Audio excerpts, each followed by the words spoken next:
आपको? जी, चौतरफा जो घेरने की कोशिश की जा रही है और ये भी दावा किया जा रहा है सर आप लोगों की तरफ से कि वो बैनर भाजपा और शिवसेना की ही साजिश है।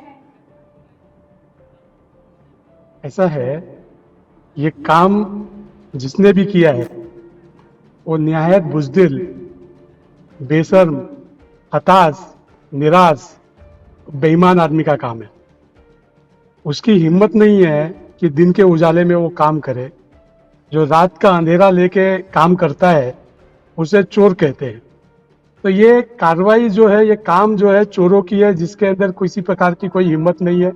हम उसकी भर्त्सना कर सकते हैं और ऊपर से इसको पकड़ने का काम निकम्मी सरकार का है, जो मिंदे सरकार है। वो मिंदे सरकार देखिए किसी चीज में वो कामयाब नहीं है और इसमें भी वो उसको कामयाबी नहीं मिलेगी। ये काम किसका है, कृत्य किसका है, उसको वो उजागर नहीं कर पाएगी। इसको शिवसेना की उजागर करेगा, धीरे धीरे ये पता चलेगा ये काम किसका है। तो ये जो है, ये जैसे कि मिश्रा जी ने बताया कि ये जो है हताश है, निराश है। ये तमाम सर्वे में उनको पता चल रहा है कि इनकी जो लोगों में लोकप्रियता घट रही है। और निशा जी, एक आपके बात पे मेरा आक्षेप है। आपने कहा कि उद्धव ठाकरे जी की हिंदुत्व की प्रतिमा जो है धूमिल हो रही है। मैं आपसे पूछना चाहता हूं कि आपने ये वक्तव्य किस बुनियाद पे दिया, कौन से बेसिस पे दिया? अच्छा, एक बात बताइए, एकनाथ शिंदे ने जो हाँ। बगावत की, एकनाथ शिंदे ने किस बुनियाद पर बगावत की? उनका बार बार यही कहना रहा है कि उनका कहना क्या था, मैं बताता हूँ। एनसीपी और कांग्रेस के साथ जाना मतलब हिंदुत्व छोड़ देना। हिंदू उद्धव ठाकरे से कटे हैं या नहीं कटे हैं? हिंदू एकजुट होके उद्धव साहब के साथ में है, क्योंकि असली हिंदुत्व का चेहरा जो है वो उद्धव साहब है। ये जो बीफ खाने वाले लोग हैं, जो बीफ के खिलाफ 2014 के पहले का आप माननीय मोदी जी का भाषण देखिए कि बीफ के खिलाफ कितना वो इमोशनल होके भाषण देते थे। आज बीफ एक्सपोर्ट में इंडिया नंबर 2 पे है। आप गूगल करके देख लीजिए। मनमोहन सिंह को दिन रात मनमोहन सिंह को कोसते थे मोदी जी कि बीफ जो गौ हत्या के बारे में। आज गौ हत्या इंडिया में इतनी बढ़ गई है कि बीफ एक्सपोर्ट में इंडिया 2nd नंबर पे आ गई है, वर्ल्ड में 2nd नंबर।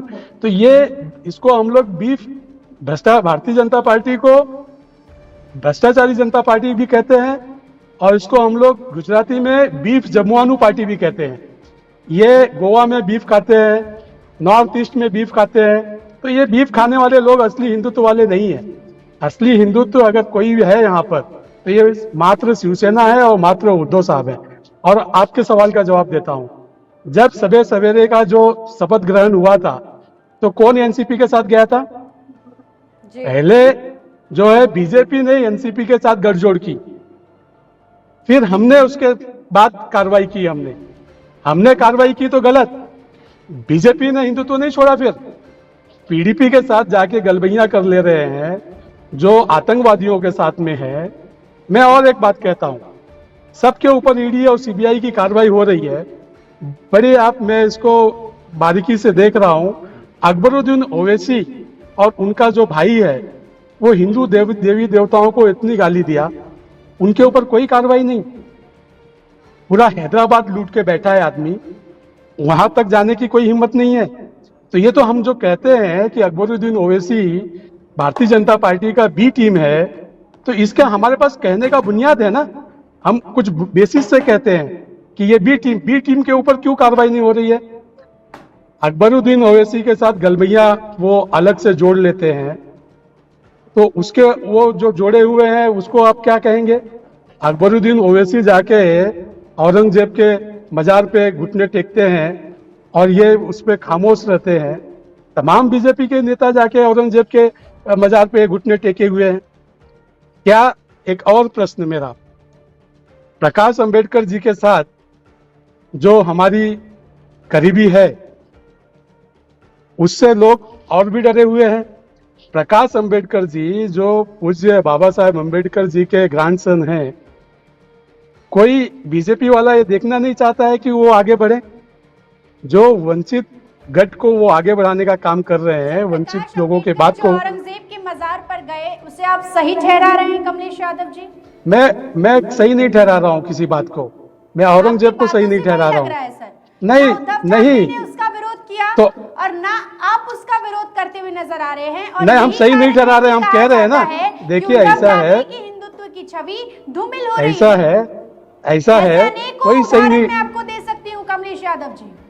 नहीं तो सामने आप उदाहरण देखिए ना, आपने बताया कि हम कांग्रेस के साथ चले गए, इसके लिए हमने हिंदुत्व छोड़ दिया। तो बीजेपी जब एनसीपी के साथ, नवनीत राणा का जेल में जाना एक वो कारण है, ये देखिए, बालघर साधु हत्याकांड, वो लोगों के बीच जो बातें हैं वो मैं आपको बता रही हूँ सर।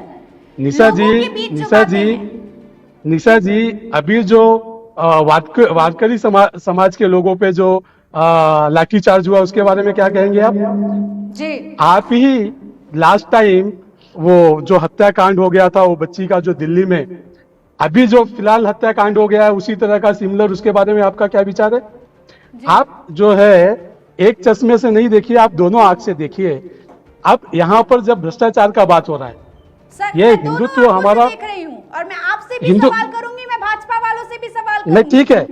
ठीक है, तो मैं ये कहना चाहता हूँ कि हमारा जो हिंदुत्व का मुद्दा है, कोई हमारा हिंदुत्व का मुद्दा डाइल्यूट नहीं हुआ है। हमारा अच्छा, हिंदुत्व एक का बात मुद्दा आप एकदम, आया नाम बताइए, प्रकाश अंबेडकर की हाँ यार, औरंगजेब की कब्र पर जाना उद्धव ठाकरे के लिए नुकसानदायक है या नहीं है? वो आपके साथ गठबंधन में है सर। देखिए वो उनका व्यक्तिगत विचार हो सकता है, हमारा व्यक्तिगत विचार नहीं है, हम उससे व्यक्तिगत हम सहमत नहीं है। सावरकर के मुद्दे पर अकबरुद्दीन, उद्धव ठाकरे ने राहुल गांधी को भरी सभा में कहा था, तो क्या एक प्रेस कॉन्फ्रेंस सभा हुई दो, लेकिन उद्धव ठाकरे ने कुछ नहीं कहा। प्रेस कॉन्फ्रेंस में उद्धव देखिए, ठाकरे ऐसा ने है, इसका जवाब दिया, लेकिन विरोध नहीं ऐसा है, किया। क्या इससे हर नाराज नहीं बात होंगे का वोटर्स? नहीं, बिल्कुल नाराज नहीं होंगे वोटर, सब जान रहे हैं भारतीय जनता पार्टी का जो काला कारस्तान है वो भी सब जनता जान रही है। हम तो ये ताल ठोक कर कहते हैं कि हम जनता की अदालत में जाना चाहते हैं और हमारा फैसला हम जनता की अदालत में ही करवाना चाहते हैं, क्योंकि हमको जो विश्वास है। सवाल कर रही हूँ कि औरंगजेब के मजार पर प्रकाश अंबेडकर का जाना सही या गलत, आप उसका विरोध कर रहे हैं या नहीं कर रहे हैं? आप इतना हाँ या ना में बोल दीजिए, फिर मैं दूसरे राउंड में आऊंगी आपके पास। नहीं, मैंने कह दिया, वो उसका हम समर्थन नहीं कर रहे हैं। हमने कितने क्लियर शब्दों में कहा, इतने क्लियर शब्दों में कोई नहीं कहेगा कि उसका हम समर्थन नहीं कर रहे हैं। औरंगजेब के हम कभी समर्थक, उस बारे में कुछ क्यों नहीं कहा जिस तरह उन्होंने सावरकर पर नहीं, कहा? वो कहेंगे ना, वो आप जब चाहोगे, आगे से देखिए ऐसा है, कुछ भी कहेंगे तो मैं गठबंधन से हट सावरकर, जाऊंगा। उद्धव ठाकरे ने खुली चुनौती दी थी राहुल गांधी को सावरकर जी के मुद्दे पे तो हमने प्रस्ताव रखा हुआ है कि उनको भारत रत्न का जो अवार्ड है, सर्वोच्च अवार्ड है, वो जो उनको नवाजा जाए।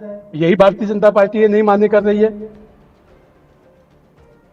और जो बात कब कहना है, कैसे कहना, हम हमारे शीर्ष नेता को पता है, वो कहेंगे जी, वो उनको आपके अनुसार।